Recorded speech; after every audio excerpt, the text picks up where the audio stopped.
I-share ko na sa inyo ngayon yung aming binook sa booking.com. Murang-mura namin to na book. Around 350 dirhams lang for one night. Tapos may mga instructions kung paano mag-check-in. So kailangan namin kunin yung padlock. Nakalagay building B pala. Sa building C kami umakyat. Tapos yung floor namin, 7th floor. Yung lift doon, yung makalumang lift, hanggang 6th floor lang. Tapos may hagdan papunta sa upper floor. Pag akyat namin, nabuksan. Basta lahat nung saki namin may access. Tapos pagdating namin doon, nabuksan. Tapos walang katao-tao. Ang dilim ng kwarto. Basta yun, walang tao. Yung parang natakot kami bigla. Sa susunod, magbasa ng mabuti. I-room tour ko na kayo ngayon. Ito yung bedroom. Paka-cozy niya. So, dyan matutulog si Charmaine. Wait lang, pakita ko sa inyo yung CR. Andyan si Charmaine. So, naglalabas siya ngayon. Naglalabas siya. Taray, ang taray ng refrigerator. Then, ito yung kitchen, dining table, study table, television, and ito yung sofa. So, dyan ako matutulog. And ito yung view. Pakita natin yung view. Ayan yung view, ang ganda. Pakita ko sa inyo yung ibang side. Oh, ayan yung view namin. Ang ganda-ganda. Problema lang namin dito is 4 PM yung check-in, 11 AM yung check-out, tapos bawal mag-leave ng baggage. So, ano yung papakita mo? Ito. Meron kang mag-uusap. Ano to? Ano yan? Apple. Ah, tapos? Ayoko niyan. Ayoko niyan. Gagawin mo dito, mamay. Good morning, guys! So, mag-ikot na kami today sa Helsinki and we have only few hours to roam around. So, ito yung lift na sinasakyan namin kagabi. Imagine, nakakatakot kahapon, maling building pa yung inakyatan namin. Parang ganyan po yung pinasok namin kahapon. Pasok po muna yan. Pagkakasyoy natin yung sarili. Ayun guys, hindi kaya. Ayun, ako lang pala kita. Ay, dito na. Dito na po kami. Thank you, Besh. Ewan ko sa'yo. Ba't ba ako naging bakla? Tsaka lalaki. Besh, dito. Dito. Pababa muna niya. Kasi ganyan, ka-high-tech dito. Say hi muna kahit pagod ka. Ayan, ito pa isa. Tapos, syempre, ako tagawa ko ng pinto. Kahit nahihirapan ako, hindi pa rin ako magpapakulit next time. Ako magpa-backlight na ako next time. Siya hindi pa rin. Tapos, ito pa yung gamit niya. Kanya po yan. Ang hirap maglakad ng doble. Doble. Carry. Sinaraduan po niya ako ng pinto. Bye, Airbnb na haunted. Good morning, guys! Nandito kami ngayon sa Helsinki, Finland. Kagabi, hindi na kami nakapag-vlog. Video lang kami konti. And kasi sobrang lamig. Tapos sobrang gutom na kami kahapon. And hopefully marami kaming mapuntahan today. And samahan nyo kami. 12 hours. Hala, sa taas. Di ba puputok? The next time, you should not book Airbnb. Yun ang disadvantage kasi hindi ka makapag-iwan ng mga luggages mo. So, nandito kami ngayon sa loob ng locker area ng VR. VR dito sa Helsinki Central Station. Kung nakikita nyo, pinili naming locker is XL worth 990 euros for 12 hours. Meron pa rin ibang options like 3 hours, 6 hours kung hindi nyo kailangan ng 12 hours. Ayun, makakagala na kami. Nandito kami sa Helsinki Central Station. Snowing na din. It's snowing. Tapos ito yung sasakyan namin mamaya ng train, ng Santa Claus Express.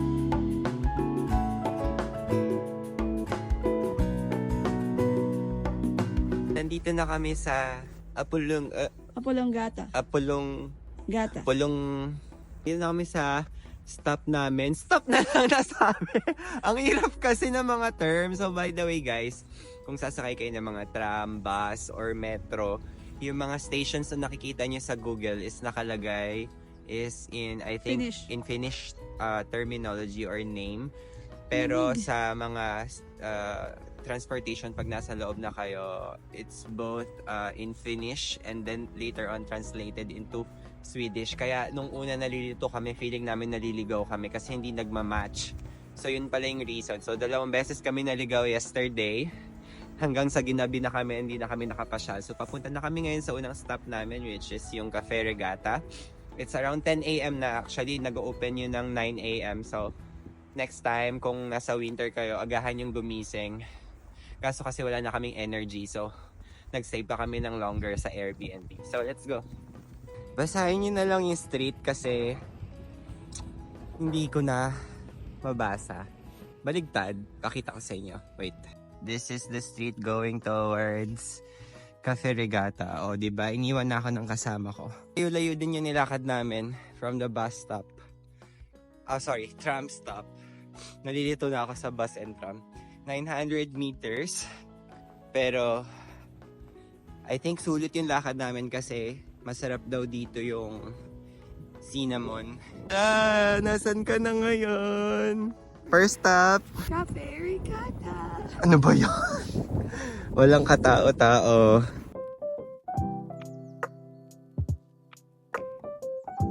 So dito sa Cafe Regatta, usually nung nakita ko sa mga vlogs, merong mga sausages na pwedeng i-grill din kasi naka-off siya ngayon. Ang in-order namin is yung famous na lang hot chocolate and cinnamon bun. So let's see kung masarap.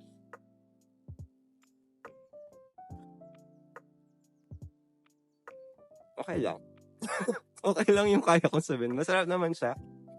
Nakadalawang drinks kami tapos isang cinnamon bun. I think around 11 euro. 11.20.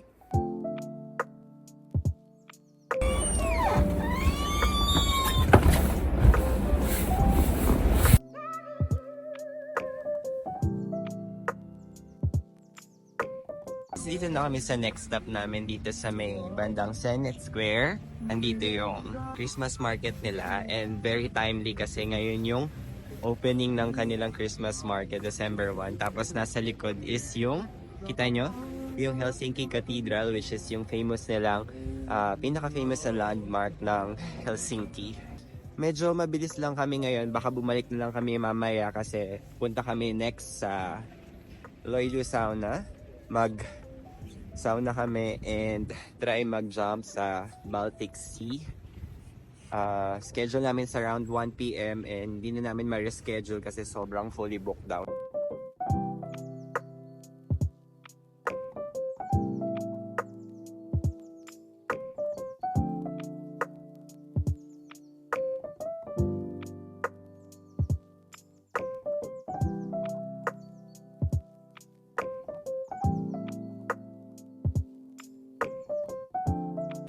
Hi!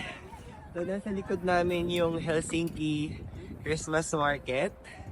Bukas na siya ng 11 a.m. and I think hanggang 8 p.m. lang siya. Tapos, nasa likod namin yung Helsinki Cathedral. And then, asa paligid niya din yung Senate Square. So, 3 landmarks yung mapupuntahan niyo pag nagpunta kayo dito. Hindi na po ako makagalaw. Hindi ko alam kung kaya kong gawin to. Para ako nagpapahamatan. Magsasalita na ako ngayon kasi baka mamaya hindi na ako makapag-vlog.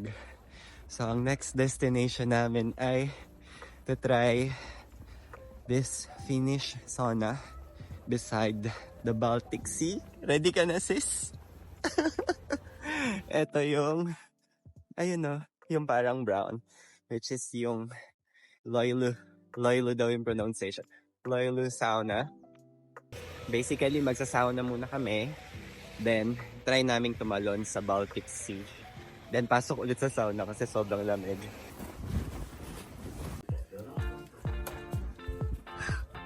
Oh, guys! Wait. Wait for me. Okay. Let's do this. What?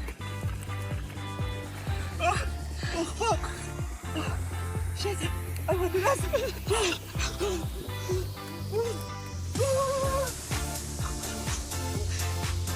Wait.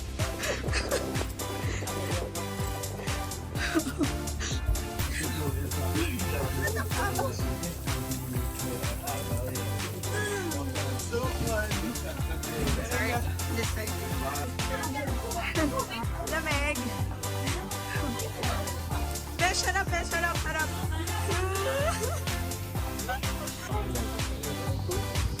Go! 4 times. Go run!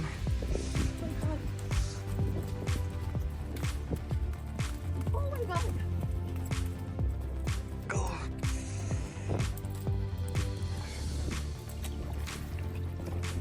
One, two, three. Faster! Oh my God. Go! I'm so proud of you!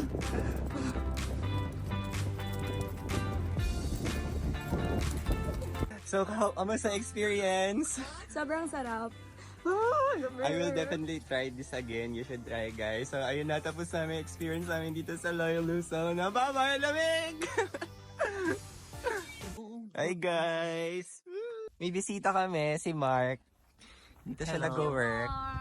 Famous Pinoy na nagtataas ng bandila ng Pilipinas dito sa Helsinki. Ang saya-saya. Kailangan yung itry, guys. It's so fun.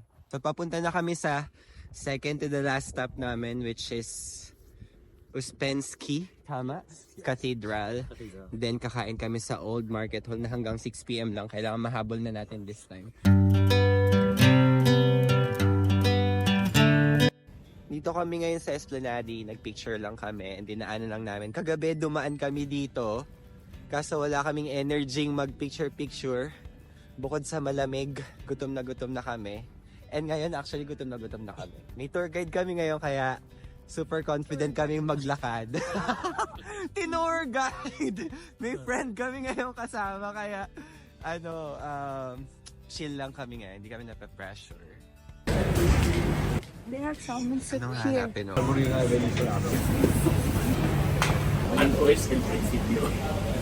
And guys, so itatry ko ngayon yung salmon soup dito sa Old Market Hall. Kung titignan nyo, meron siyang patatas, carrots, and then salmon.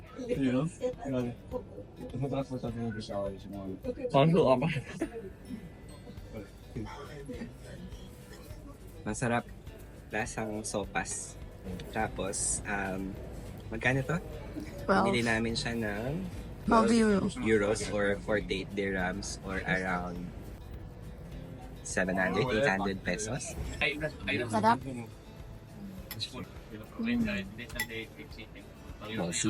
Hindi ko na pabot. Next meal. Ano yan? Herring. Fried herring.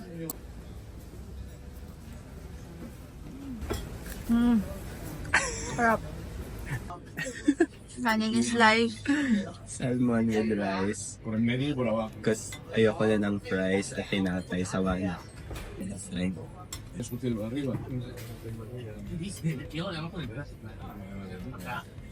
Sarap siya. Hindi malansa yung salmon. So, na kaming mag-dinner at the same time lunch. Super late lunch.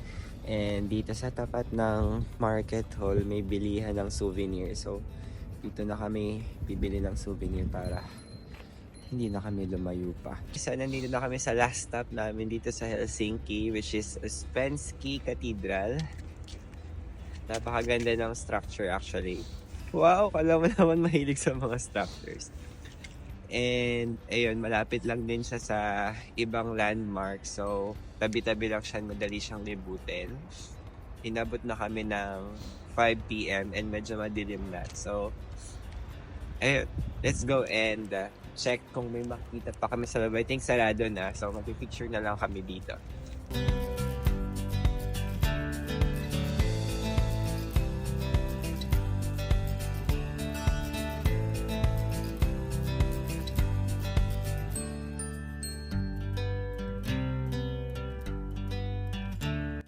So dito sa may malapit sa Old Market Hall, may isang park nearby.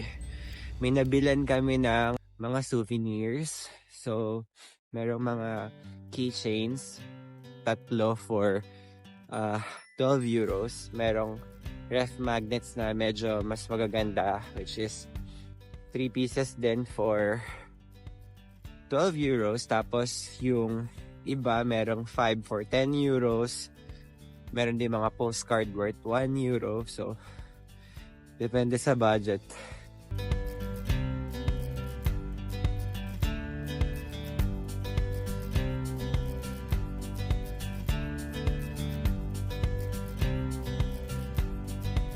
Hey guys! So nandito kami ngayon sa Helsinki Central Station. Sasakay kami ng sleeper train or ng Santa Claus Express. So yung trip namin is aabot ng around 12 hours. So pagdating namin doon 7 AM na. 7:45 yung aming departure. Sakay na kami ng aming napakahabang train papuntang Lapland. Under ko kayo sa loob ng aming sleeper train. Masikip, kaya ngayon palang ginagawa na namin siyang pagtutur kasi later magulo na siya. May bunk bed. So, feeling ko sa taas si Cha, ako sa baba. Baka. Chari! Wala kaming CR inside kasi fully booked. Pero katabi namin yung CR. Ay, problema namin ngayon paano magkakasya yung isang maleta. Meron kaming isang maliit na window doon para makita namin yung view tomorrow morning. So guys, mukha kaming sardines dito. May maliit na upuan dito, hindi nyo makita. May maliit na upuan. Tapos si maleta ko, hindi ko mabubuksan. Hindi rin kasya sa ilalim kasi sobrang thick niya. Ito yung mga saksakan. Ganyan yung saksakan sa Euro. Tapos, andito yung keycard. Tapos ito yung upuan na inuupuan ko kanina. Ito yung hagdan. Tapos yung makalat kong paanan. And ayan. Tapos meron din ditong pole for pole dancing. Tsaka ayan na pang mga BDSM. Tsari. So may na-discover kami dito. Pakita ko sa inyo. Oh, taray. Pwede mag-toothbrush, mag-ilamos. Hindi na ako tatayo mamaya na. Pysähdytään lukuisia pysähdyksiä, esimerkiksi sinne Rovaniemelle. Ayan na po. Pagod na po siya. Hindi na niya kaya. Tcharan, tcharan, tcharan, tcharan. Paparty po kami sa loob. Mga abogo dancing, nakasando lang, tsaka black pants. This is the reality of sleeping inside a sleeper train. So share ko lang guys, may free wifi sa loob, may free water, may alarm clock para magising kayo. Around 15 minutes lang yung time para anong tawag sa English na alight? Yung bumaba. Depart. Charot. Meron din restaurant dito. And the pinaka malaking tip na ibibigay ko sa inyo is make sure bago kayo sumakay, ilabas nyo na yung mga susuotin nyo the following day. Para hindi nyo na kailangang ayusin yung luggage nyo kasi walang space. So ginawa namin, ayan, pinatong namin sa kama para mabuksan yung maleta niya. Guys, umaandar na kami. So halos 1 hour 40 minutes to 1 hour kaming hindi umaandar. Si Cha naliligo na. Dito ako ngayon sa taas. Pakita ko sa inyo. Ito yung charging station. May alarm, may orasan, may light, may ilaw, may isang pillow. Tapos, ayan, ready ko na yung mga susuotin for tomorrow. Malambot yung bed, so okay naman siya. Meron din silang provided na small towel dito sa loob. Kung natatanong nyo kung magkano yung cost ng sleeper train, ang cost nito is 260 euros, which is umabot siya ng 1,000 dirhams, or in short, 15,000 pesos. So for 2 persons yun. Ayun, eto na si Cha. Hindi ako makapasok pa. Kamusta yung experience mo sa CR? Hindi ko sasabihin, you have to experience it. Bakit? Pero nakapag-shower po ako ng katawan. Hindi na ng ulo kasi Masikip, diba? hindi, kasya ka. So there's a space where you can hang your clothes. So, tapos mayroong space na may separate door yung main shower. Pero there's a surprise. Kailangan malaman ni Aldrin yan.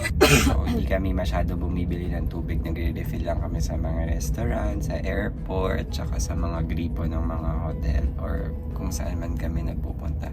Actually, nagutom ako dahil kakagutom magbuhat ng mali. Nakakatuwa din ma-experience tong mga sleeper train. Kasi dati na-experience ko na sa Egypt.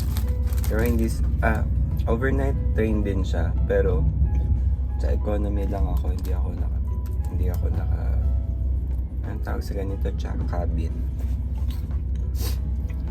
Tapos noon nakatapat pa ako sa banyo, tapos hindi ina-announce kung saan yung station. So, hindi ako makatulog 12 hours. At least dito, sabi nung tawag sa driver ng train, captain din. Sabi nung driver, sabi ni Manong driver, gisingin niya kami 1 hour before ng arrival. Yun lang yung masashare ko sa inyo. Bukas na ulit pagising kasi kailangan na namin magpahinga. Ayan. See you. Good night. Wag na. I don't think Tara. it's a good idea. 5-6 minutes na. Guys, ito yung itsura ng loob ng train. Yung hall niya. Ayan. Dapat pupunta pa kami sa restaurant para mapakita namin sa inyo. Kaso, 10 minutes na lang mag-arrive na. So, baka maiwan kami ng train. Tapos, ayun, nahirapan ako matulog last night. Kasi mauga yung train. Tapos, hindi rin ako nakaligo. Kasi, malamig yung tubig. Walang hot shower. So, ayun guys, sana nagkaroon kayo ng idea kung ano yung experience ng sleeper train papunta ng Lapland and sana makatulong sa inyong desisyon kung mag-train kayo or mag-airplane. Ito pala yung view namin. Madilim, wala kaming nakita. So yun, na-defeat konti yung purpose ng pagpunta namin sa, pagsakay namin sa sleeper train kasi wala naman kami makitang view dahil hindi pa sumisikat ang araw. So,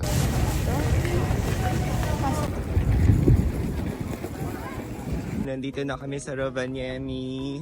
Ito yung train station dito sa Lapland. Ito yung sinakyan naming sleeper train. Ayan, sobrang haba. Ayun. Sige, bye-bye na.